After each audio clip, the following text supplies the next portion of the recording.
Beautiful Sunday, and I got more beautiful news. We are on our way for the very first time to meet Tyrone Marhguy. Yep. We have been supportive of this young brother all throughout what he went through, but we never met. And so him and his father and the Rastafarian community reached out, and they want to come and acknowledge our support. It's a great day. And you see how life works. The stone that they rejected became that cornerstone. Pun intended, the stone. Exactly right. He came to be who for Achimota, standing for Achimota. He's gotten like top scores on the SATs just because he of just got some other ones for America, right? A whole lot of office. Hey, you know the wife give you. I know to do my nose ring. You will catch it. Yeah, of course. Yeah. So that's the story. So they are coming to acknowledge, and that is great because they didn't forget those who helped them. Rasta now ramp here, up on the ladder as you climb up. Always remember, because they're the same people you meet as you go down, and they definitely have remembered, and they are coming to acknowledge and to say thank you because that journey has been long gone, it's past. I can't wait to meet the young brother. I mean, I know because we never met him. Listen, like we know each other via vibes, but I never met the brother. You're always in touch. So yeah, man, we're on our way. I'm excited much. Salutations. What else you got to say? We need some workers. What? Yeah. So I was just saying, Christmas. I'm sweating up a storm over here. Yeah. I was saying, let me just put on the AC. That man blue cry, yeah. Black cry on TV. Yeah. So.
Yeah. Bless up.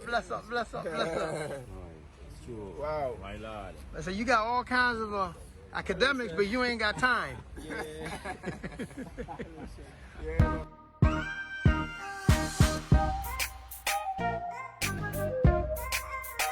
Jack Beats.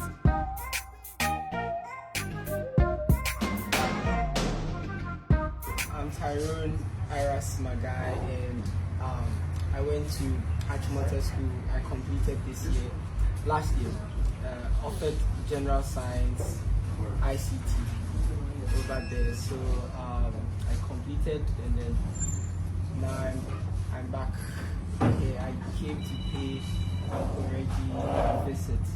I'm teaching Nkrabia, English, brother.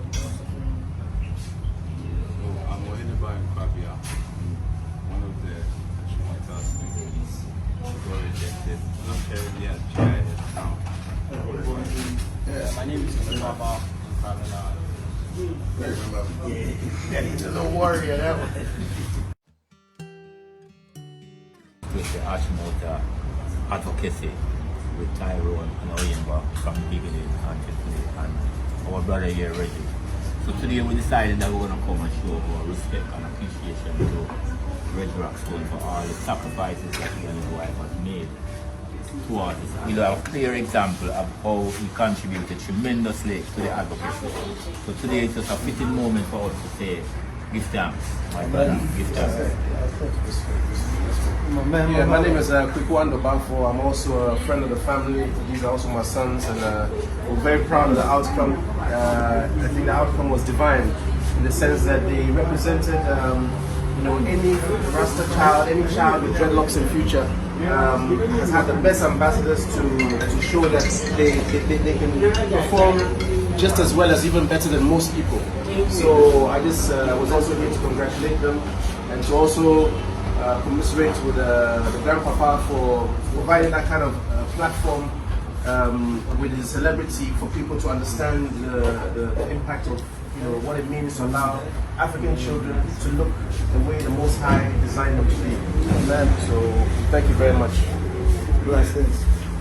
What's in you now? Yeah, in your Lucian, we share Bible, Sapano. But Judas ain't coming. That's it. Okay, so first up, like I said before, congratulations. I went to that same school, Achimota Secondary. My wife went to that same school. I know that school back to front. If you think that you are a rebel here, you should find out my story. I was in my coffee house. My wife also in my coffee house, because my coffee house was switching to a girl's house. So, the irony of it all. Yes, I did have a big issue with the school when everything happened.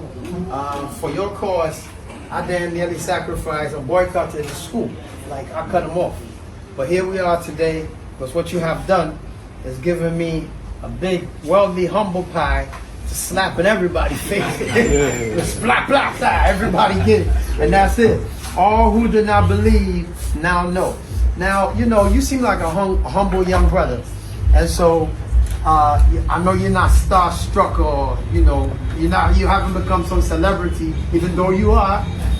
You carry it very well. Now, I want you to know who you are to us. You probably already know. You're a young man. The best times of your life is when you're young. Enjoy your youth.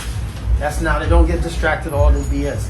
But who you are to us and to a lot of people is very, very important. So we're proud of you, and keep it moving and keep it moving. It's not even about hair. It's just general prejudices, stereotyping, all of the above. It could be a first female trying to be a police woman. It could take any form. All of these were broken by somebody, and this is what you've done. You see? So we are grateful much for your life and everything.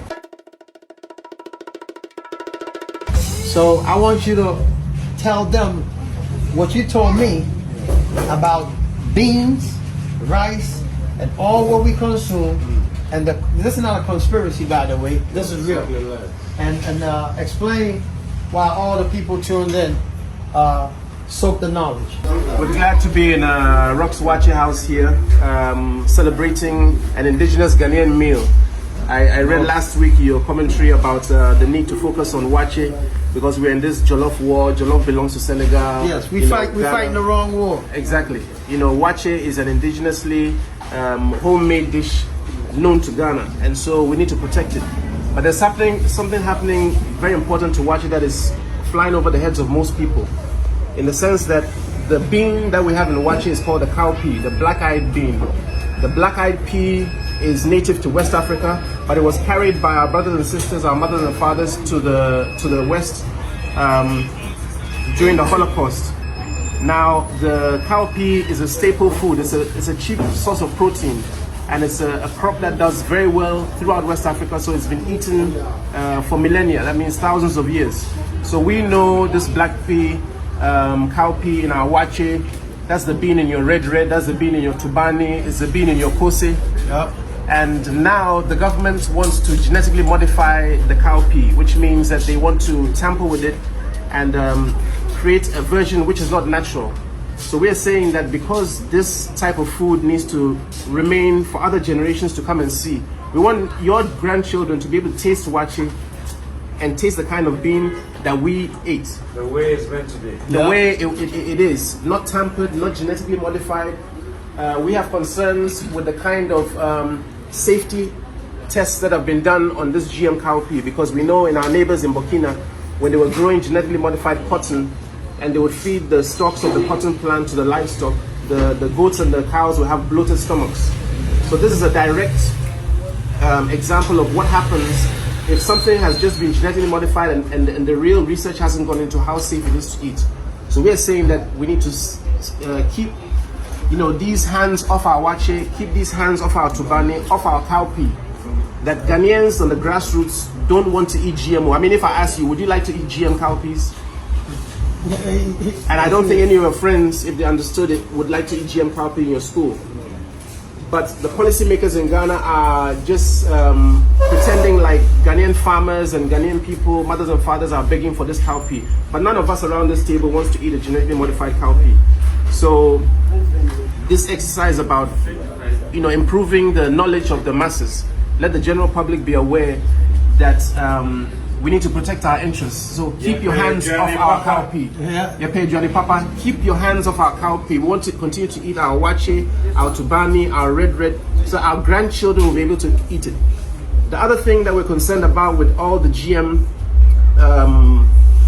work in these staple foods is we're going to lose our traditional seeds. The traditional seed that our great-great-grandparents ate will disappear from the planet. We're going to be left with these GM versions. Now, all of us know that there's a supreme being that created everything, whether you call Allah or Jehovah or Jah, but a supreme intelligence created all these foods that we have. And food that we eat is the fuel for this body. And we'll all agree that our bodies are more complex than these forms. You are what you eat. Our bodies are the most complex form of creation. For that one, I scored 1,500. What? Yo! Shot! I got 12 something. I had 1240. Yo! Oh yeah? That's very smart. I don't even know what it is. Whoa! Our existence is very much predicated on IT, technology, and everything we know about today. Everything that we understand, what computers are and what they're supposed to be doing for us. We all are aware of the power and the capabilities of technologies out there, but then they are not here to work for us in the first place. Right. Yeah, in the sense that, yes, you know that on the farms there could be a tractor, there could be something to be doing the work, but the tractor isn't in our country to begin with. So it was that kind of idea, that divide in technology, that made me think about being a computer engineer, or at least an engineer, where I can, as part of that field, I can actually